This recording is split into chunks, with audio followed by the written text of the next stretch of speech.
गुढीपाडवा विशेष आपण जो पदार्थ बनवलाय ना, तो अजिबात खवा किंवा मिल्क पावडर न वापरता बनवलाय. तर त्यासाठी 1 लिटर म्हशीचं दूध कढईमध्ये उकळत ठेवलंय. जोपर्यंत दुधाला उकळी येते तोपर्यंत मिक्सरच्या भांड्यात पाववाटी बदाम, पाववाटी काजूच्या पाकळ्या, 3 वेलचीच्या बिया घालून पावडर बनवून घ्यायची आहे.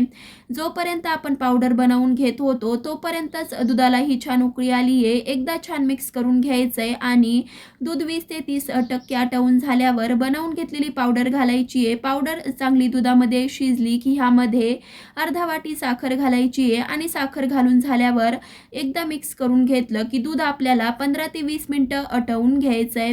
15 ते 20 मिनिटं चांगलं दूध आटवून झाल्यावर तयार झालेली आपली बासुंदी एका पातेल्यात काढायची आहे आणि पिस्त्याचे काप घालून अर्धा ते पाऊण तासासाठी सेट करून घ्यायची आहे. थाळीतील पहिला पदार्थ तर झालाय. बाकीचे पदार्थ पाहण्यासाठी नक्कीच सबस्क्राईब करा.